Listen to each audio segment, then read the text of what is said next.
El Señor esté con ustedes. Lectura del Santo Evangelio según San Mateo.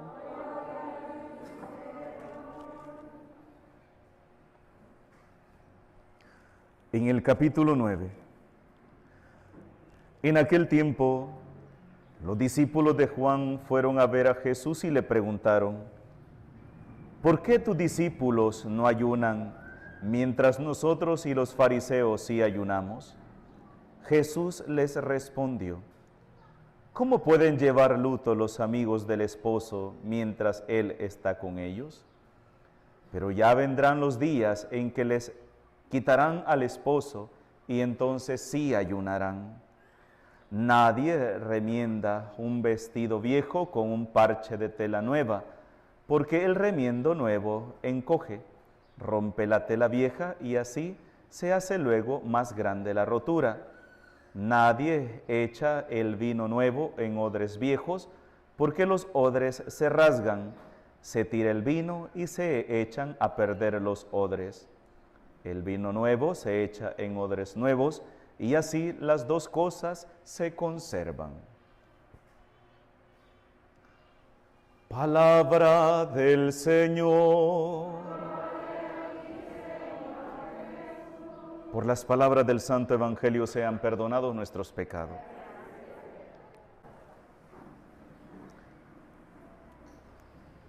Jesús en este día, en el Evangelio de San Mateo, capítulo 9, versículo del 14 al 17, nos dice unas incoherencias.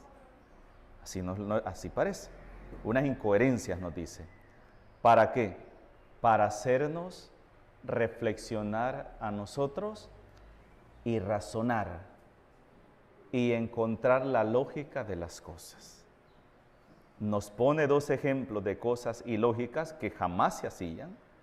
Por ejemplo, decía él, a un vestido viejo, ¿cómo le van a poner un remiendo de una tela nueva? Van a comprar un corte de una tela nueva para ponerle de remiendo a un vestido que ya está viejo. ¿Es que no tiene lógica? Imagínense cuánto no costaría en ese entonces una tela. Carísima, ¿verdad? Pero vamos a ir a comprar un corte de tela para pedaciarla, para remendar estos vestidos viejos que están. No tiene lógica, no tiene sentido. El vino era algo muy estimado en aquellos tiempos, se utilizaba para las fiestas.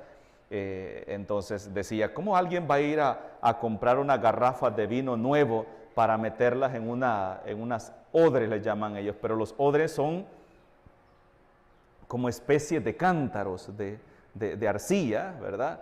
O de piedra que se metían, y como el vino fermenta, cuando fermenta estamos hablando que echa como aire, ¿verdad? Entonces si el odre o la olla ya está vieja, lo que va a hacer es ¡pum!, reventarla.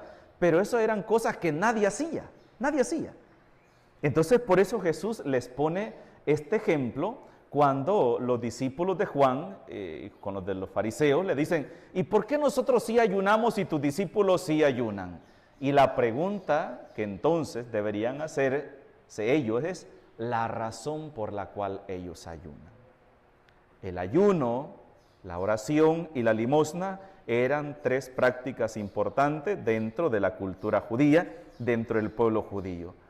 Pero ¿saben cuál es el problema? Que uno puede acostumbrarse tanto a algo que no se da cuenta que lo está haciendo. Ahí está la cuestión, ¿ve? Uno puede acostumbrarse tanto a una cosa que puede salirle mecánicamente, como por ejemplo cuando rezamos el rosario. Nos acostumbramos tanto a rezar el Santo Rosario que ni cuidado ponemos en las palabras que vamos diciendo. Sí, ni nos damos cuenta. Por ejemplo, a muchas personas le dice, ¿y qué significa el Ave María para ti? Una oración que alguien se la inventó. No. El Ave María no es una oración inventada. Es una oración que nace del Evangelio de San Lucas en el capítulo 1, de la anunciación del ángel a la Virgen María y de las palabras de Santa Isabel. ¿Ve? Dios te salve María, llena eres de gracia, el Señor está contigo. ¿Quién dijo esas palabras? El ángel Gabriel. ¿A quién? A la Santísima Virgen María. Dios te salve, Dios te saluda María, llena eres de gracia, el Señor está contigo. Bendita tú eres entre todas las mujeres y bendito el fruto de tu vientre. ¿Quién dijo esa segunda parte? Santa Isabel. Ahí está. Entonces, ¿pero qué encierra esa Ave María? ¿Cuál es el símbolo tan importante de la Ave María? ¿Qué es lo que representa? ¿Cuál es la fuerza? Y voy a decirlo, ¿cuál es el poder que tiene esa oración? Muy pocos lo saben. ¿Y saben qué es lo que encierra? ¿Qué es lo que tiene esa oración? Ahí comienza la historia de la salvación. Porque son las palabras de la anunciación. Es el momento cuando el Hijo de Dios se encarna en la Santísima Virgen María. Por eso es importante, ¿ve? Por eso es que tiene un gran valor, tiene un gran poder el Ave María. ¿Por qué? Porque es el momento en el cual el Hijo de Dios se encarnó en el vientre de María Santísima, y podemos decirlo así, es el momento en el cual Dios mismo pone sus pies sobre nuestro barro, nuestra carne, sobre nuestra humanidad. En el momento en el cual Dios se hace uno con nosotros, lo humano se une a lo divino, ¿ve? Por eso es que es importante el Ave María. Pero para muchos el Ave María, ¿qué es? Un montón de palabras repetitivas sin sentido. Así lo llaman algunos. Un montón de palabras repetitivas sin sentido, sin valor. Así lo llaman. Eso es lo que pasa cuando nosotros hacemos las cosas por hacerlas, sin pensarlas. Y es lo que Jesús les está echando en cara hoy a los discípulos de Juan y a los fariseos. ¿Cuál es el motivo por el cual lo hacen? ¿Cuál es el sentido? ¿Ve? ¿Qué es lo que esperan ustedes recibir? ¿Qué es lo que buscan cuando ustedes hacen estas prácticas? Y eso es lo que Jesús nos quiere cuestionar hoy a nosotros, ¿verdad? Como yo a veces he dicho, y no quiero que se lo tomen a pecho, porque las palabras que yo digo ahorita, los digo en términos general, y también porque la misa no solamente la están viendo ustedes, sino que la están escuchando un montón de personas, y a la vez ven la homilía también muchas otras personas. Entonces, lo que yo he dicho muchas veces, la misa, ¿qué es la Eucaristía? ¿Qué es la misa? ¿Qué es la misa para ustedes? ¿Qué es la Eucaristía? Es el lugar o el momento de encuentro con Cristo, ¿de acuerdo? ¿Qué es la Eucaristía? ¿Qué es la Santa Misa? Es el momento de encuentro con Cristo. Y nos encontramos con Cristo de dos maneras, de dos formas en la Eucaristía. Primero, a través de la palabra de Dios que estamos escuchando ahorita. Ahí nos encontramos con Cristo, porque en la palabra de Cristo es donde hay vida, en la palabra de Cristo es donde hay fuerza, y es ahí donde encontramos el sentido de nuestra vida, ¿ve? Dios que nos habla a través de su palabra. Entonces, el primer momento de encuentro con Cristo. El segundo momento de encuentro con Cristo, ¿dónde es? En la fracción del pan, en el momento en el cual Cristo baja y el pan deja de ser pan, el vino deja de ser vino y se convierte en el cuerpo y la sangre de Cristo por la consagración, porque el sacerdote hace las veces de Cristo y consagra el pan y el vino, y por las palabras que el sacerdote menciona, que fueron palabras que el mismo Cristo mencionó cuando él dijo: tomen y coman, esto es mi cuerpo que se entrega por ustedes, hagan esto en memoria mía. Tomen y beban, esta es mi sangre que se derrama por ustedes, hagan esto en memoria mía. Ahí está un mandato y ahí están las palabras que el sacerdote tiene que mencionar. Y San Pablo nos dice en su carta a los Corintios, que hace poco lo mencionábamos, cuando fue el Corpus Christi, leíamos esa lectura, y San Pablo nos dice que ese sacramento es el que nosotros los cristianos celebramos, ¿hasta cuándo? Hasta que Él vuelva. Exacto, esas palabras no tenemos que olvidarlas nosotros, porque el mismo San Pablo dice que es el sacramento que nosotros los cristianos renovamos constantemente hasta que Cristo venga en su segunda venida. Entonces, ese es el segundo momento de encuentro con Cristo, ¿ve? La Eucaristía. Pero a veces eso se nos olvida. Y aquí es donde viene una cuestión muy importante, y que es algo que todos nosotros tenemos que tener en cuenta como cristianos, ¿ve? Tenemos que decir, si yo voy a ir a misa, sí, voy a ir a misa, mañana es domingo, ¿verdad? Y mañana saben ustedes que todo cristiano tiene como obligación ir a la Santa Misa, porque es el día del Señor, ¿ve? Y es el día que estamos obligados a guardar bajo precepto, y esto a muchos se nos olvida, que el domingo es día de precepto, es día de ir a la Santa Misa, ¿verdad? Porque es el día del Señor. Entonces, se nos olvida que la misa, el día domingo, es el día del Señor y caemos en una práctica o en una serie de prácticas. Y vean las expresiones nuestras y con estas expresiones estamos demostrando que realmente lo que yo estoy diciendo es verdad. ¿Va a ir a la Santa Misa Nia fulana mañana? Sí, voy a ir a acompañar a la Nia fulanita. Vamos a ir a la misa de cuerpo presente de tal persona porque hay que ir a acompañar a la familia. Vean estas palabras que son palabras tan comunes y son tan comunes que nos hemos acostumbrado a ellas y nos están ayudando a descubrir que hemos perdido el sentido de la Eucaristía, el sentido de la misa. Ya no es la misa un lugar de encuentro con Cristo, como por ejemplo cuando hay misa de quinceañeras o bodas. Solo vean esto para que vean que lo que yo estoy diciendo es cierto. Cuando hay boda, están los novios, los padrinos, la familia, unos 5 o 6 pelones y el cura 7. Pero el local lo han reservado para 600 o 1000 personas. Para 1000 personas. La iglesia, ahí el poquito de gente. Y el local, el gran montón de personas. O viene la otra cosa. Vamos a la misa, pero a veces da tanta tristeza cuando hay personas que están en la iglesia no por amor a Dios, ni siquiera por respeto al Señor, sino simplemente por hacer acto de presencia para quedar bien con la familia o con las personas que los han invitado. Y vieran qué tristeza da a uno como sacerdote ver a personas que están dentro de la iglesia y como que estuvieran en el parque, hablando por teléfono, viendo el celular o incluso hasta con la pierna cruzada. Y no estoy hablando de la pierna cruzada, que algunos que la doblan, no, la gran taba por un lado y la gran ponte el zapato para el otro lado y sentado de esta manera. Yo no sé si ustedes han visto a ese tipo de personas dentro de la iglesia, pero eso de verdad hasta a uno le duele porque dice uno, Dios mío, ¿qué está haciendo esta persona aquí?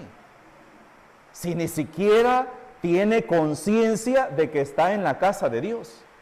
Ni siquiera tiene respeto, como Jesús dijo cuando sacó a los vendedores, ¿se acuerdan? A los vendedores del templo y les dijo, esté escrito, mi casa es casa de oración, no cueva de ladrones, no cueva de sinvergüenza, ¿verdad?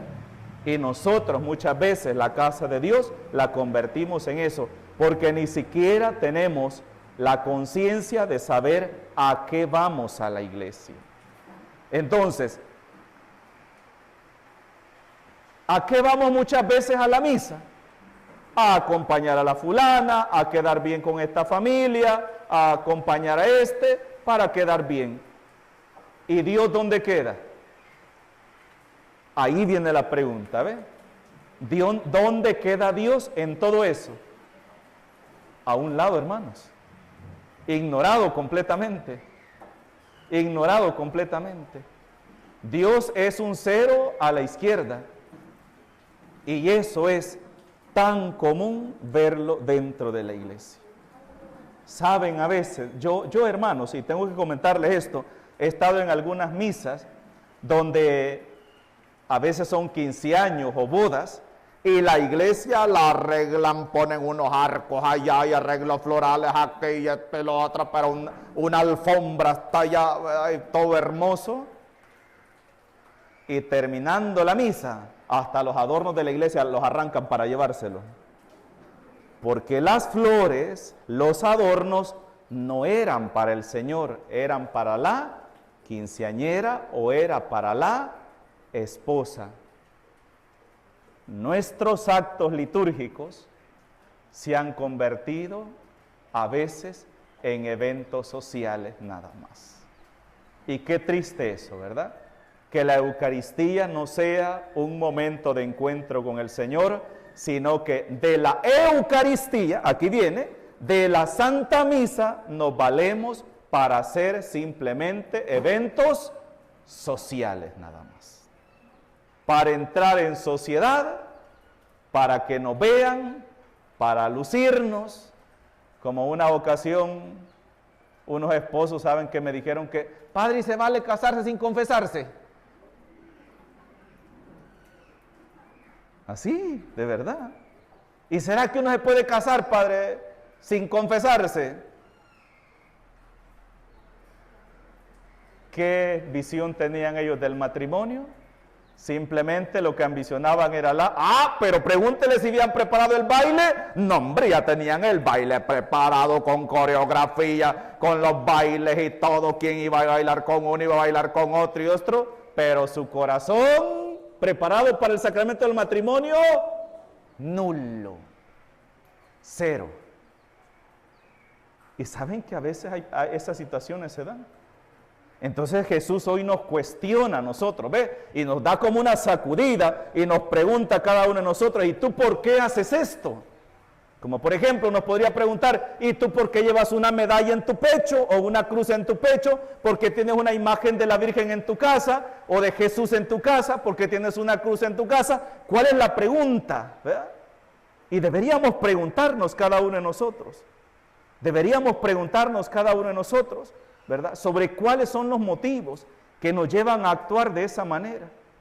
Y si buscamos al Señor, ¿por qué? ¿Qué esperamos de Dios? Como decíamos un día de estos, para muchos, Dios solamente es un amuleto de la buena suerte. Voy a ir a la iglesia, voy a buscar al Señor, para esto, para lo otro, o voy a ir a que me bendigan agua, que me traigan agua exorcizada, para que me saquen el diablo de la casa, pero el diablo no está en la casa, está dentro de ti. Porque el demonio no le interesan 4 paredes, ni una mesa, ni una cacerola que se cayó a medianoche. Al diablo no le interesa esa cacerola, ni la cobija que te jaló en la noche, ¿verdad? Padre, el diablo me llegó a jalar la cobija, padre, sí, pero es que el diablo no quiere la cobija, te quiere a ti. Y si tú quieres que tu casa esté limpia, primero debes comenzar a limpiar dentro de tu corazón. Y pensamos que por simplemente tener una imagen de San Miguel Arcángel, una imagen de la Virgen, vaya tú arreglado aquí. No, hermanito. Dios no es un amuleto para la buena suerte. Dios es un Dios vivo que nos habla a través de su palabra y nos muestra cuál es el camino que tenemos que seguir. Solo basta escucharlo, pero escucharlo no solamente con este oído y que me salga acá, sino con los oídos del corazón y descubrir que en la palabra de Dios es donde hay palabra de vida eterna. En el nombre del Padre, del Hijo y del Espíritu Santo. Amén.